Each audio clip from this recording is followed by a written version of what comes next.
Welcome to Black Stoic, where men learn to be the best version of themselves. You think you overthink because something is wrong with you.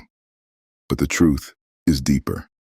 You learn to anticipate everything because nobody was coming to protect you. You grew up reading moods, scanning rooms, monitoring danger. You survived by thinking ahead. So now, as a man, your mind still runs scenarios, still watches for threats that aren't there anymore. Listen to me. Your anxiety is not your identity. It's a leftover survival mechanism. Today, we're going to break that myth open. We're going to separate your conditioning from your character. You don't need to stop thinking. You need to learn how to command your thinking. Part 1.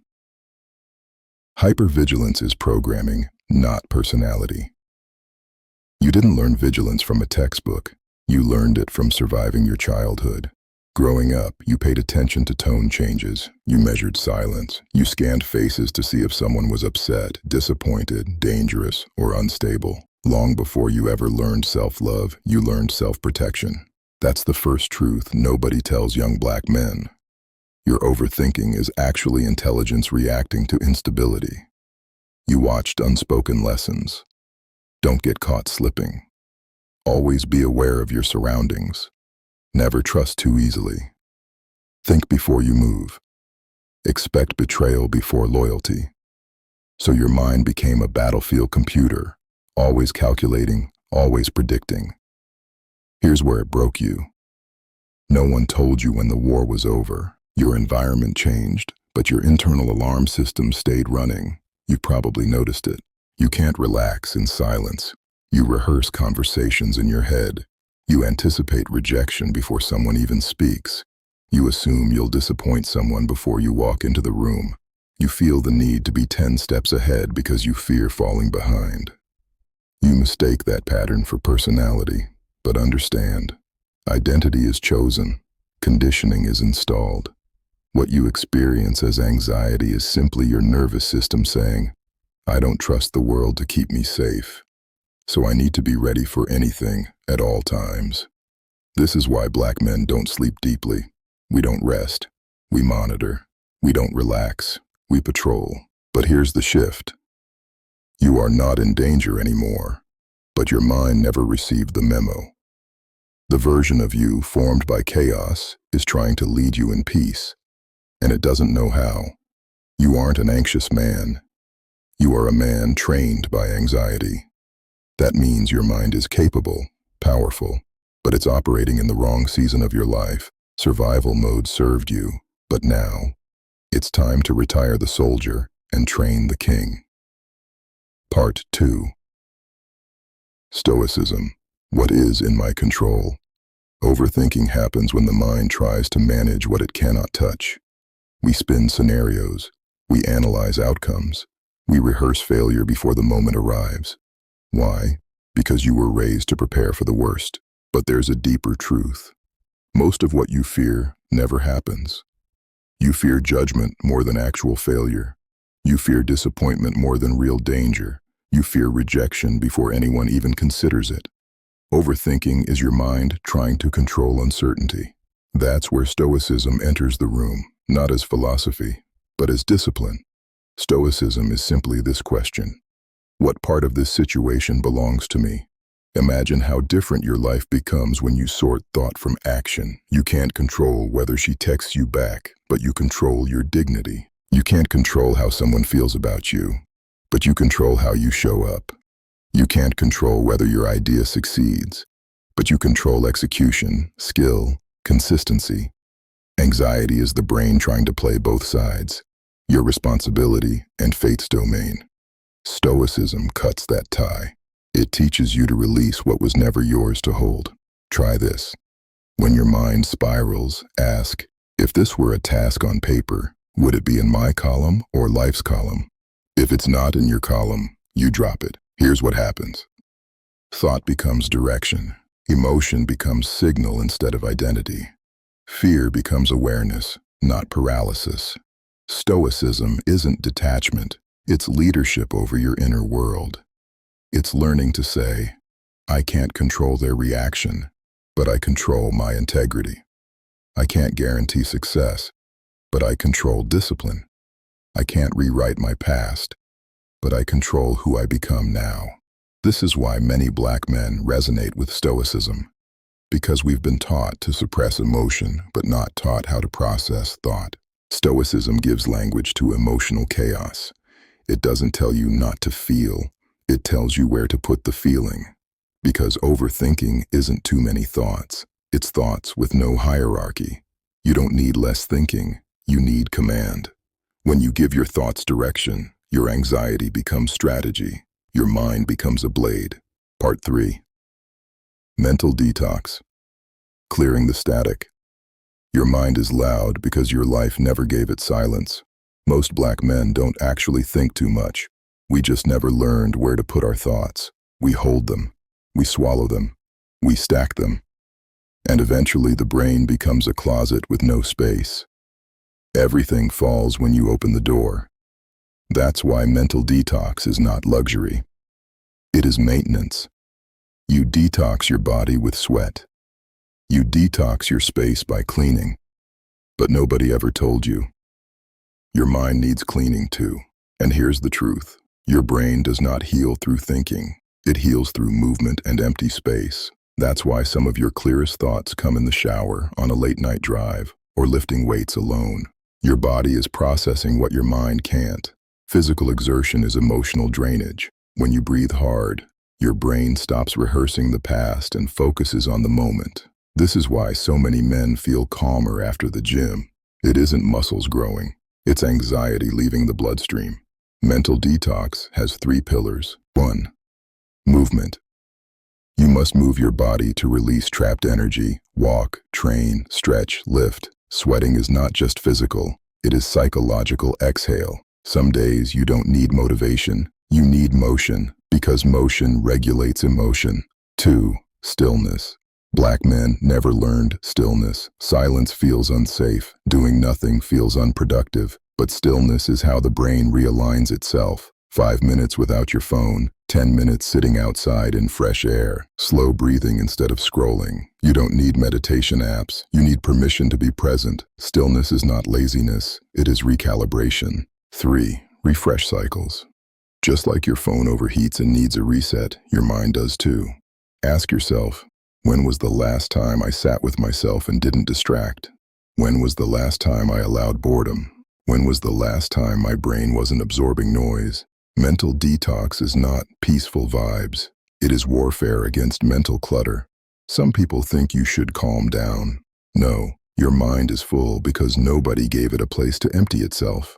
Overthinking is not a thinking problem. It is a processing backlog. Your nervous system is tired. Your brain is holding too many unresolved files. You detox by sweating, breathing, disconnecting, releasing, pausing, because your brain needs space before it can think clearly. That's why you get insight after a workout, after a drive, after a shower. Your mind finally finds room to speak. Mental detox is not optional. It is step 1 in becoming a man who thinks with intention, not panic. You don't calm your mind by trying. You calm it by creating room for it to breathe. You cleared the static. Now tell me one thing. Are you an overthinker or observer? Comment one word. Pick the one that feels most like you. Detox creates space, but naming identity gives direction. Now let's talk about journaling, not as therapy, but as strategy. Part 4. Journaling. Naming your demons kills them. No one ever taught black men how to process emotion, only how to contain it. We were told, be strong, man up, don't let them see you sweat. But nobody told you where to put what you swallowed. That's why your mind is crowded. That's why your thoughts loop. That's why intrusive thinking becomes identity. Journaling is not soft. It is battlefield intelligence. The military debriefs after every mission. Sports teams watch game film. Architects draw blueprints. But when it comes to your life, you were told to wing it. Journaling is your blueprint. It is the only space where your thoughts stop floating and start forming. Men don't overthink because they think too much. They overthink because they don't express. When you write a thought down, something happens. A fear becomes a sentence instead of a storm. A problem becomes object instead of identity. A conflict becomes something you can see and therefore confront. You can't conquer what you don't define. You can't challenge what you don't name. You can't heal what you refuse to expose. Journaling is not Dear Diary. It is, you cleared the static. Now tell me one thing. Are you an overthinker or a observer? Comment one word. Pick the one that feels most like you. Detox creates space, but naming identity gives direction. Now let's talk about journaling, not as therapy, but as strategy. Mental filing, emotional auditing, identity sculpting. Write like this. What am I afraid of? Where did I feel tension today? What am I avoiding and why? And then ask, what does the confident version of me say back?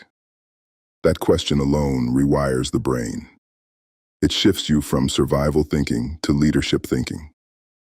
Journaling isn't just pages.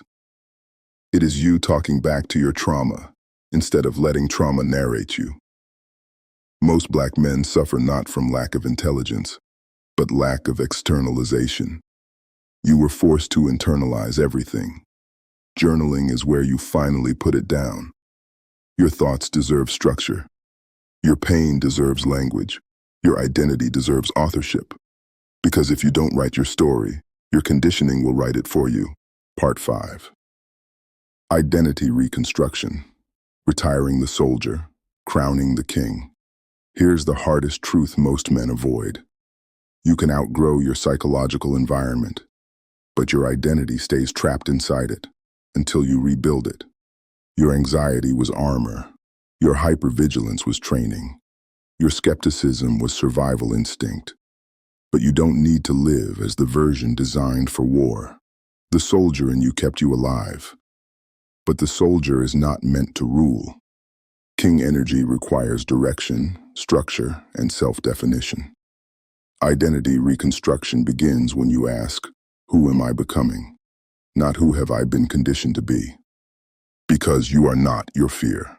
You are not your wounds. You are not the kid still bracing for impact.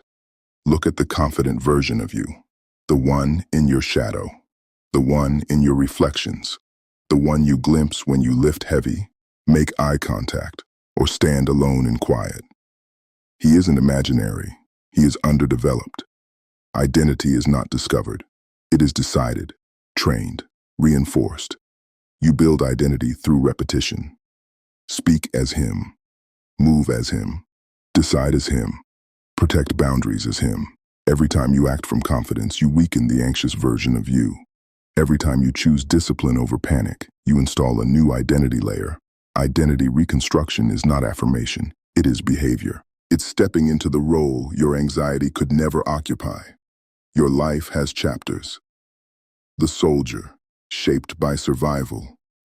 The king, shaped by intentionality. Most men never transition.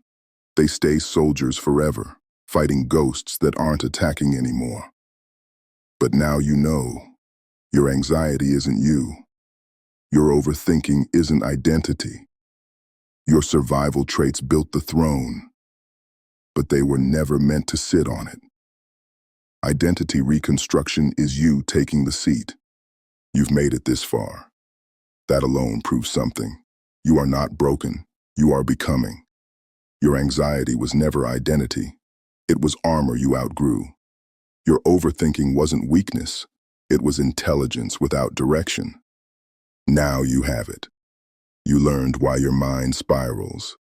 You learned how to separate conditioning from character. You learned mental detox. You learned journaling. You learned identity reconstruction.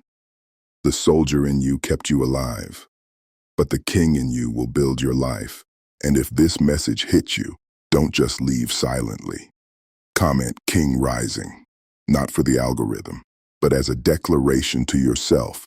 Then share this with a brother who needs it. Because healing for Black men doesn't spread by accident. It spreads when one man steps forward and another follows. Your anxiety was not your identity. This video just proved it. This is the Black Stoic. Stay disciplined, stay sovereign, stay becoming.